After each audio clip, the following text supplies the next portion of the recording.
Deu 30 minutos, ela para. Muito bem, vamos ver então aqui, ó. Então, oscilação numérica na corrente do capacitor, oscilação numérica na tensão do indutor. Olha lá, no capacitor, o que a gente está observando ali? Se eu usar esse método aqui, ó, o Luiz Fernando que fez esse trabalho, ele pegou no programa MATLAB, né, com o algoritmo do NTP implementado, ele testou essas técnicas. Então vamos fazer. Quando você faz, você vê aqui, ó, que a corrente no capacitor dá uma melhorada. A tensão no indutor já não está aquele borrão mais, mas tem aqui uma variação brusca. Se eu usar o KP e o KS no ATP, ajusto um valor lá, ele atenua, né? Se eu der um zoom aqui, eu vou ver que isso aqui tem um zigue-zague grande aqui, vai amortecendo, depois estabelece quem será. Você pode usar o fator menor, porque principalmente, imediatamente é menor do que 0,9, alguma coisa assim, que dá fica bonito o negócio. Muito bem. Então depende do ajuste. Detalhe, você tem que fazer isso em todos os elementos do seu circuito. Se deixar um sem fazer, vai ter problema. Se usar CDA, ele mata, tem um impulso, veja, porque houve uma variação brusca de tensão, LD e DT vai ter um impulso, e mesmo porque aqui ele está andando, ele vinha andando ΔT, ΔT, ΔT, quando chegou aqui ele andou ΔT sobre 2, depois mais ΔT sobre 2, correto? Muito bem. THTA, idêntico ao CDA, certo? Só mudou a fórmula de recorrência, usando as fontes históricas do método trapezoidal. Não preciso criar outro algoritmo, só apenas faço um if lá. Se eu detectar que precisa resolver o problema, eu mudo a forma de cálculo do histórico. Tá bom. Próximo. Comparação entre CDA e THTA. A diferença da ordem de 10 a menos 19. Quer dizer, na verdade, né, esses erros aqui, ó, 10 a menos 19, não é erro, certo? Esquece. Ou seja, CDA é THTA. Ou, quer dizer, o THTA é CDA. Esquece o THTA, tudo é CDA. Pronto, fica mais fácil assim. Certo? Na prática, esses programas, por exemplo, o Microtran, quando tem um problema que poderia causar oscilação numérica, é porque vai ter uma variação brusca de corrente ou de tensão. E fisicamente, nos sistemas de potência, nos sistemas elétricos, quando você constrói o seu modelo, você não representa todas as resistências que estão presentes. E fenômenos de alta frequência tendem a ser bastante amortecidos. De tal forma que se você tentar medir isso no circuito, você não vai ver. Tá certo? Esses impulsos, você não vai ver.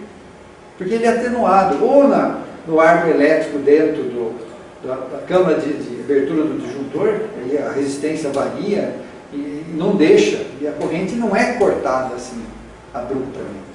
Então o processo real, a dinâmica física, né, se opõe à variação instantânea. Ou de tensão. Ou de corrente. Então o que eles fizeram? Olha, ou você aperfeiçoa o modelo, inserindo essas não linearidades, ou simplesmente você não plota o impulso de tensão aqui.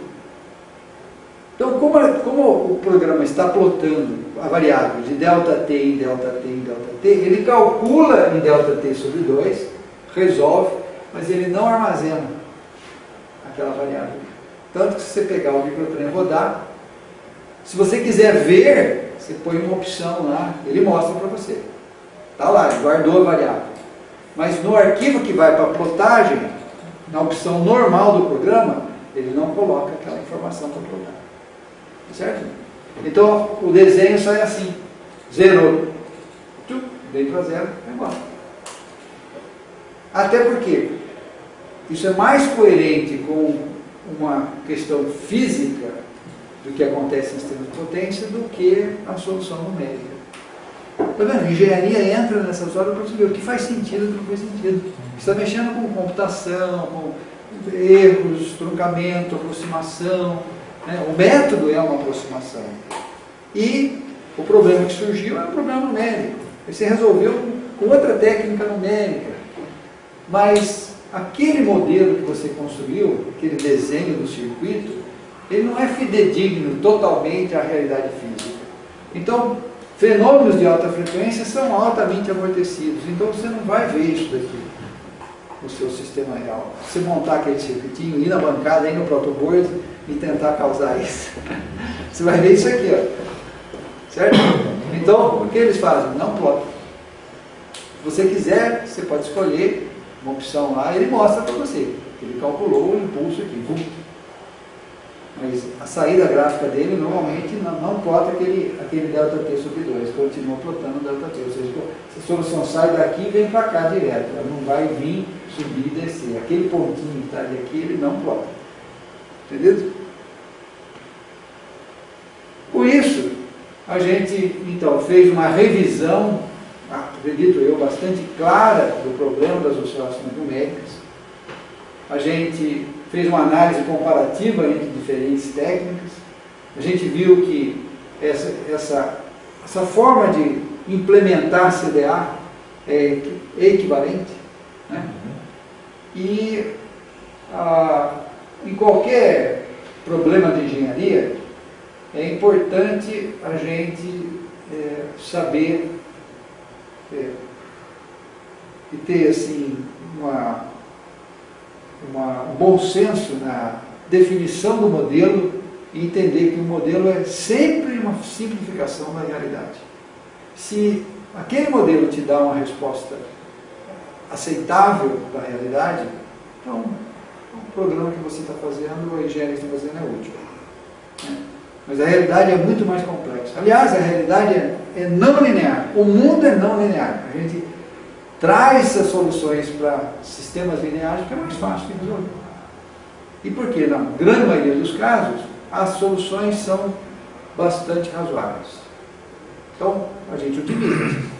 Não faz sentido resolver tudo de forma não linear, né? Porque o ganho que você teria em fazer isso, comparado com o custo que você tem, não resolve. Agora, tem problemas que não tem jeito. Você tem que representar o fenômeno com a complexidade que ele requer. E, claro, também fazendo bastante simplificação. O que tem que ficar bastante certo para nós é que, na simulação de transitórios eletromagnéticos, oscilação numérica pode surgir. Você usar um programa e não saber como o programa trata essas questões. Então, cuidado para você não olhar as curvas e já ir tirando conclusões ou decisões de investimento. Nós vamos trocar isso, vamos instalar isso, vamos botar. Calma. Analisa, revê os seus dados, entenda